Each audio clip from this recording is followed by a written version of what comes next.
Hey everybody, this is Phil Town. And this is Danielle Town. And there's my daughter on Zoom. It's so good to see you. Welcome to the InvestED podcast, everybody. We are deeply involved in long-term investing. Indeed. With a view that says that, according to Warren Buffett, in my humble opinion, if it is an asset that does not produce cash flow, it is not an investment. Well, you've never put it quite so succinctly, and I actually like that. Yeah. A short sentence focused on cash flow. Yeah, I can get behind that. We just blew up about 1 billion Bitcoin people right there. Just blew them right up. Are you kidding me? They could care less what your fancy, succinct sentence not even listening to this podcast. But we also Some blew guy up gold. Said that investing requires cash flow. Well, I'll show him with my crypto millions. Yeah, I've got my crypto millions. See, your crypto yacht. You don't have a crypto yacht. Well, okay, so we're not into making money really fast. I mean, we just think that if you do that, you got lucky. It's going to Las Vegas and you rolled the dice and you hit it. And congratulations. Have fun. Totally. Don't put it back on the table. Enjoy it. Keep your FU money, right? And find something productive to do. Not that we're all that productive, I will confess. Buying public stocks does support the market, which does support the valuation of businesses, which then in turn results in the more likelihood that they can get loans or go to the market for capital. So there's a whole reason to do it, but we're involved in a secondary market, actually. You think that that's unproductive? Well, it's a secondary market, so the companies we buy don't get the money directly, right? Unless you happen to buy their IPO or some other offering, which we don't really have access to. So, yeah, there is an argument that we're not productive in the sense that you would be if you were to do venture capital or mezzanine financing or bank loans even, that those are part of the capital requirement for a business to grow. And that really what the public markets do is set the value or set the price for those things. And therefore is at least one level removed from direct productivity. Yeah. I guess. But on the other hand, it's know. for the little guy, what's the choice? You're not going to be a venture capitalist. You're not going to do angel capital. You're not a multimillionaire. No, but here's where I disagree that it's one level removed. Yes, I mean, of course, technically it is. However, if the level is companies wanting to raise capital by taking their company public and thus raising a huge amount of money from said secondary market, then that's direct. That's a huge component to the way that companies grow. And well, you're right. But that initial public offering is public offering, yes, that's direct. And then without the promise of the future gains in the market over the next, let's imagine 50 years for X company, they would not do the IPO in the first place. Oh, you're so right. Okay. So that is therefore, a very good argument. By the transitive property, we are amazing supporters of Is industry. that actually the real name of that? It's been a long time since I took I a don't logic know. class. I made that up, but I think it's probably really close. I like that. That's very good. Look that up. But I'm impressed. That's an absolutely excellent argument that without the secondary markets, there wouldn't be a primary market because no one is going to buy the stock in the public markets unless there's a market afterwards. Exactly. I also think that public markets don't, now we're getting into theory and policy, but just live with me for a second. I also think that public markets are a democratizing entity, democratizing factor that does not get the credit that it deserves. If you look at countries in which there is no major public market to speak of, what you see is that the wealth tends to be concentrated amongst that top 1% wealthy families, and it stays there because that's who they have to sell to. If somebody wants to sell their business or raise money for their business, they've got to look at their like country club friends because there's nobody else, or their, you know, not so kosher friends, shall we say. And you get the money somehow, right? But when you have a very well regulated, trustworthy public market in which people like me, who have no direct access to what's actually happening within a company, can rely on the documents presented to me, that's incredible, both for me and for the company, to raise money and for access for the little guy. I think they're well said. Hugely important. Extremely well said. I take it all back. We're very important. We're very important. Absolutely right. Yeah. 100%. All right. Well, I didn't know that I was going to have to defend our importance, but I'm glad I did. And also, by the way, we're important because we reflect in the market price the quality of the company, the quality of its cash flow. In other words, it's something you can look at as a banker might, or as maybe someone who's interested in acquiring the whole business. They'd look at that business and just go, well, you know, the stock price is falling, and let's look for reasons why. It might not just be some random market fluctuation. It might be because of some actual events going on in the company that are making it less valuable over time, which takes us to a company I thought I'd like to talk about a little bit today. Oh, all right. News to me. Go for it. Which is I thought you might be interested in this. It's the makeup company, Ulta.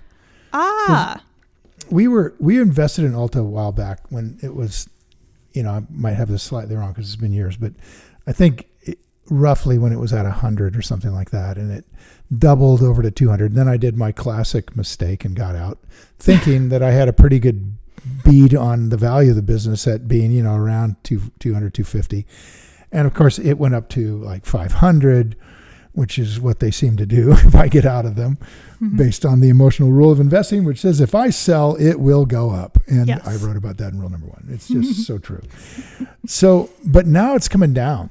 And I'm curious what you think about that, because I don't use a lot of makeup. Not that it's a gender thing, but certainly I'm an old guy, so I probably should use a lot of makeup. I probably have plenty of reason to use a lot of makeup, but I don't. That reminds me of the time that you did some TV show in New York, and I was living in New York, and we were flying somewhere, and I went and picked you up, I think, from the studio, and then we went straight to the airport. And we were, do you remember this? And we were walking through the airport, and I looked at you, and I was like, what? You just look weird. And I sort of was like staring at you, at your skin, and at like your profile, because we were walking next to each other. Yeah. And then I realized that you had makeup on because you had forgotten to take it off after the taping. Right? We ran out of there to get to a plane. Like, I don't know why that stuck in my brain, but it was the weirdest, like looking at your father, but like his skin is like plastic and alienish. It was so weird looking. And the makeup they do for television, yeah, there's some is very heavy-handed. It was very heavy. Often they just spray it on. Well, especially with men, because it doesn't really matter. You just need to look so, like, you know, better than yourself. So you might as well just spray it on. They don't want you to glisten, you know. Yeah. So take all the dark lines out and don't glisten, and you got it. So you dashed in the I remember that. I remember that. Yeah, I'm like, holy smokes! I looked in the mirror. It's just looks like pancake on you or something. Yeah, it does look really strange. Well, so I've had that same experience with a friend of mine who danced for the New York City Ballet. Oh. And I saw her backstage coming off stage. Stage makeup. Talk about pancake. So intense, yeah. Huge, big, everything will look like clown face. It is, because you got to see it from the back row. Yeah. So, I mean, that's neither here nor there, except it's part of the makeup story, I suppose. No, it just makes me laugh whenever I think about makeup on you. So but I'm curious what you think about this makeup company, which you guys all probably know Ulta. They have retail stores, and they have quite a range of makeup that's there. And sometimes when we do a workshop, one of my analysts, Austin Bowen, will tell the story of when I had burned my arm and I was on Dilaudid for the pain. Mm-hmm. And we were researching Ulta, and I thought it'd just be a great idea while on this drug for Austin to take me down to the Ulta store to do some analysis. And so we went. I've never heard about that. Oh man, we went down there, and when you're on like a really smooth painkiller like Dilaudid, you don't really know how looped out you are, right? I mean, you just note it. And anyway, I think so Melissa wait, said, are you saying that you thought that you were fine? well, fairly fine. Like you were covering well. Yeah, I thought the arm didn't hurt, so I'm okay. Okay, so you were Right. not aware that you were like loopy on Really pain meds. flipping looped. No. Okay. Okay. No. So Melissa goes, she told Austin to watch out, for me when we go down there. So we go down to the store, and Austin immediately dives into talking to the manager who's there, and they wander off. And a makeup person was there, and I started talking to them, and I was fascinated by how much they know and how delighted they are to share what they know. I really like that about it. And we were talking about a whole bunch of stuff I don't know anything about. So it was sort of fun for the salesperson. And then Good. I'm glad she was having fun. it was he, actually. I'm glad he was having fun. Yep. He was having a good time. And so I said, well, show me the rest of the place. They take me back, and there's a salon back there. Mm-hmm. And he said, would you like to, have some color put in your hair? Like temporary? No. Please say temporary. No. Okay. Permanent color. And I said, sure. Why not? So I sit down in the chair. They give me a little shampoo, and they cut my hair, and then they colored it. What color? Black or brown or something. Wait, you went from gray to black? Oh, yeah. Like, Oh, yeah. Oh, yeah. I cannot imagine this. Oh, yeah. And so He they do it was all, and having fun. Austin comes back and finds me already in the chair with already all this stuff on. So when we leave, he knows that Melissa's going to kill him when we come home. Yeah, I came home 20 years younger. Oh God. It was pretty crazy. So anyway, somehow I didn't see you with your hair like this. So did you change somehow, like dye it back or something? What happened? Well, I cut it off quickly. Oh, is that why? Oh my God. Yeah, I got it real short, real fast. And it grew out quickly. So That's yeah. crazy. Anyway, that was the trip to Ulta. So Well, I have no doubt that you told the guy that you really wished that you had your old color of hair back. I mean, I'm sure he was doing exactly what you asked. We had a for. pretty intimate conversation I'm sure about you did. makeup and hair color, and he was totally into it. He was like, I am going to help you feel better about yourself. I'm so going to do that. And I'm like, definitely. I want to feel great about myself and take years off. He's like, you can take years off. Okay. Yeah, Let's take off some years. absolutely. And boom, I'm in the chair getting black I hair. love it. Take some years off, see what happens. Maybe it'll work. Who knows? Overall, I was fairly impressed with Ulta's hands-on sales process. I agree. Yeah. So I bought the company and loved being in it, and it was great. And then the CEO decided to resign, Mary Dillon, and she is, I think, brilliant. And the guy that she brought on to take over from her was coming out of the financial side of the company, a CFO.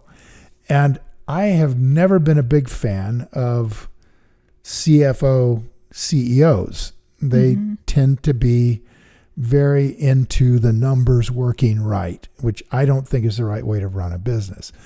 Not if you want to be around for 20 years. Unfortunately, they don't have to worry about being around for 20 years. They want to be around for 5 and make it look good during the whole 5.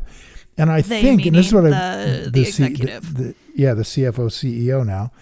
And I think that's, in my view, I think that's kind of what's happening with Ulta. I mean, we sort of dug into it and don't see, I mean, this guy really shocked the stock when he came out and said, we're probably going to grow at about half the rate you all are expecting. Did that just happen recently? Yeah, not too long ago. Okay. And so we haven't gone back into it, and I was kept looking for an opportunity.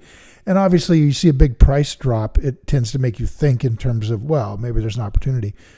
Yeah, well, and I have to say, I have not looked at Ulta, but I like that he's telling the truth like that. If that is, and that might not even be the truth. It might be like, we're not going to grow at all, or we're going to grow in very tiny amounts or something. But or at we're least sandbagging to make me look good, but at least to give some bad news is, in my opinion, kind of always a good sign. Weirdly. Yeah, I guess. But I'm just thinking the real guts of the business. Mary Dillon left and went to Foot Locker, and I bet she wishes she could come back. Foot Locker's not Ulta in any way, shape, or form. And meanwhile, this thing is sort of heading down. And I'm just really curious what you think. I mean, do you think that the stock is heading down because the CEO is weak and therefore it should be of interest to us because while we want to have a good CEO, what we really want is a huge moat. And the company moat will overcome the bad CEO. They'll get a new CEO and everything will rock. And so you buy in. But what if it's not that? What if there's more going on here with the world of makeup? And that's what I wanted to check in with you about. What do you think?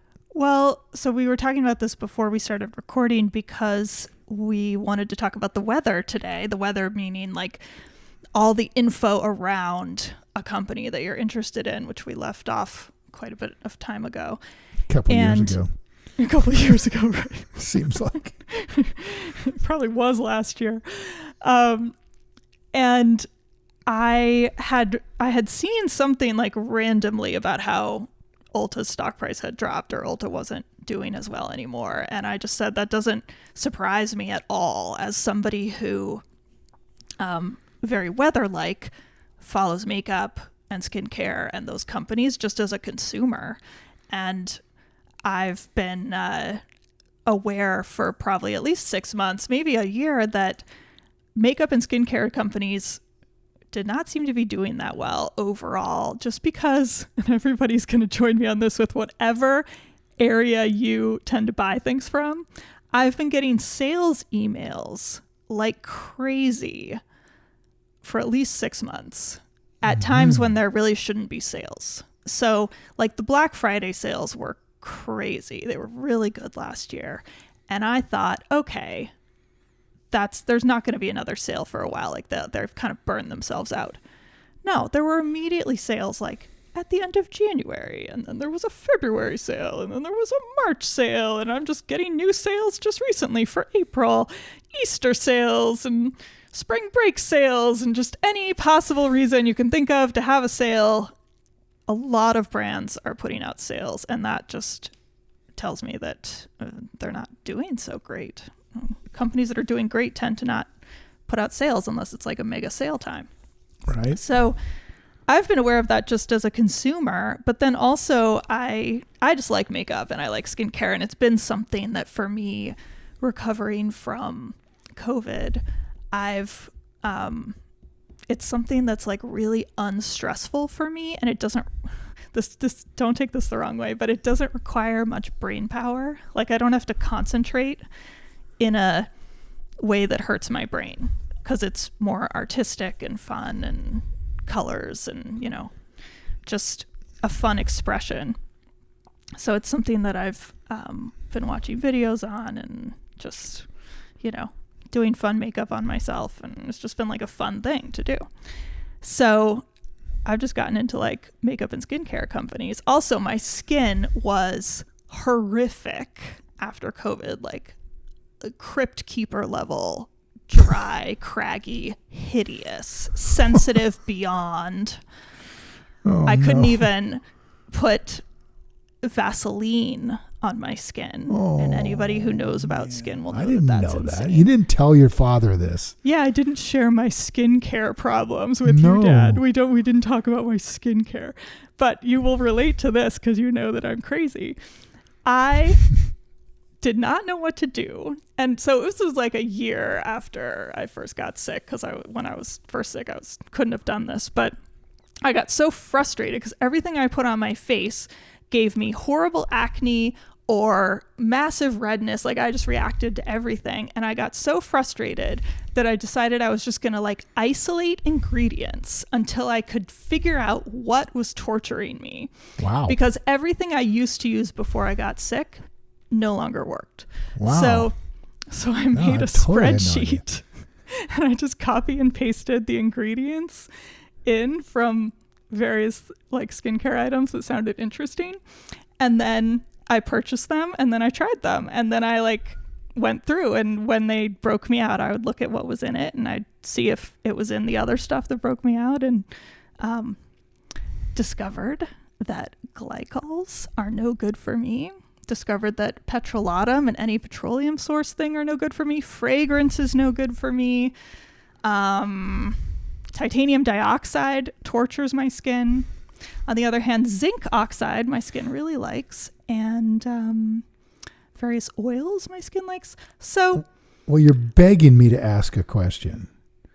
Does Does somebody make makeup that has none of the bad stuff and all of the good stuff? They do. I'm so glad you asked. Really? I can Somebody give you so does. many recommendations.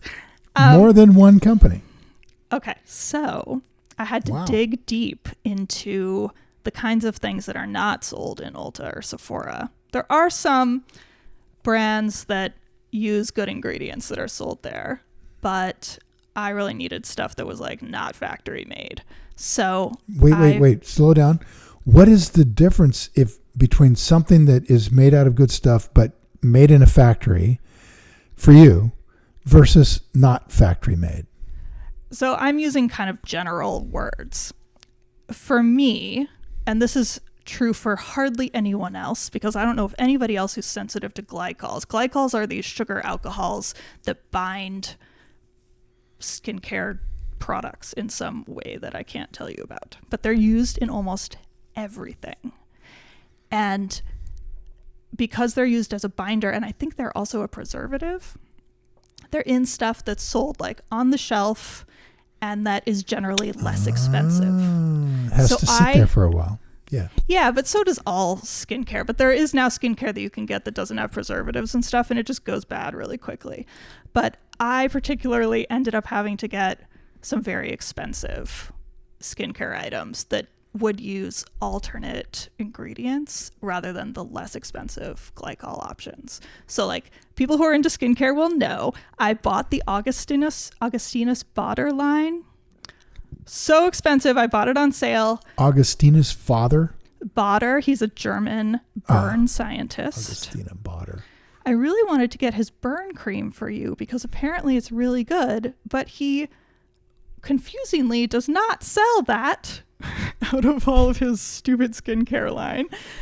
And so basically his shtick is he's this German skincare scientist who started a line that is like, I think the moisturizer is $350. It might be $450. Like it's just very, very expensive. Well, and I don't have a clue. Is that like very high end? It is.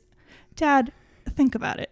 You're going to spend $450 on a bottle of cream that lasts you 3 months. Yeah, that sounds like a lot. Yeah, that's a lot. Plus you got to buy all the other. You can't just have cream. You got to have 10 other things.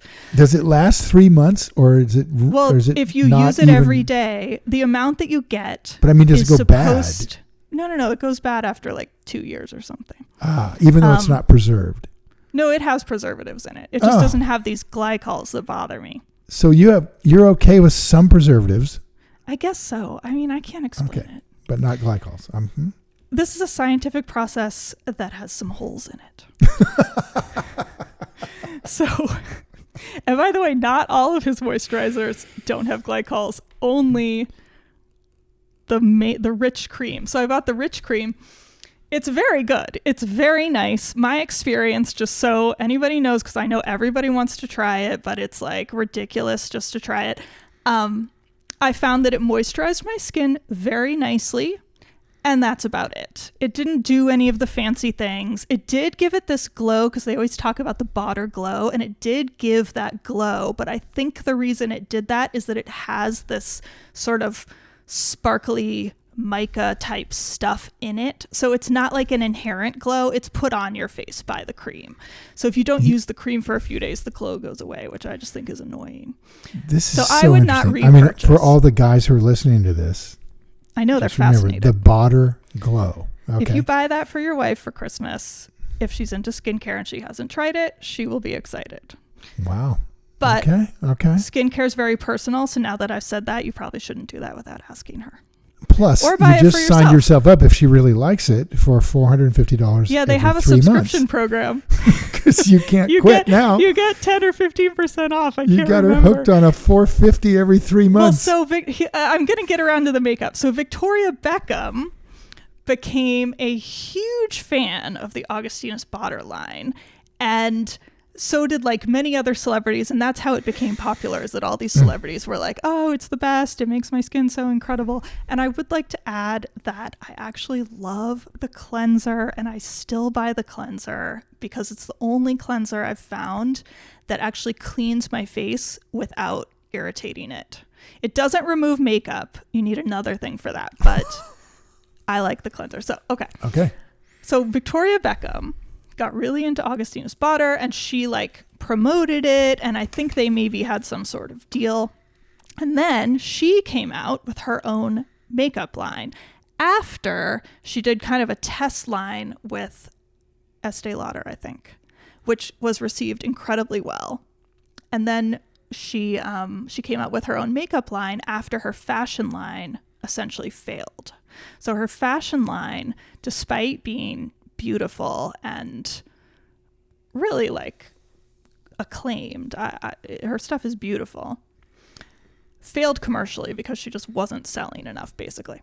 And so in order to save it, we're going way into the weeds here. In order to save her fashion line, David Beckham famously had to put, I think, $11 million or 11 million pounds into her fashion line. And she had to start some lines that would actually make money. And so to do that, she started her makeup line. Now, she famously is into makeup, so this isn't a huge stretch, but it's kind of funny that it came out of like total failure and bankruptcy. So she started her Victoria Beckham makeup line direct to consumer on the website. And it's kind of a slow roll at the beginning, but it's just been a huge success. Massive success. Basically saved her fashion line. She's doing very well now. And I love her makeup. So to answer your question, her makeup, not the only one, but her makeup is one that is particularly attached to using very high quality ingredients. I don't think she has any glycols in her stuff, but maybe she does. I haven't totally checked, but they don't irritate my face. That's the important thing. And she now has an official brand partnership with Augustinus Botter and makes this makeup primer using his very special burn technology. I've tried her makeup primer, also very nice. I like it. I don't think it's worth the price unless you're really into having makeup primer, which I'm just not, but it's nice. Hey, we're running really into a lot more information about this than I know. thought. Maybe you're getting a fire hose level of info about makeup and skincare. It's kind of awesome. But what do you say we stop here and then pick this up? It's a great place to start for next week. And we really figure out, okay, well, where are we at with Ulta? Sounds good. Thanks, everybody. Right. Until Bye. then, time to go play. See ya.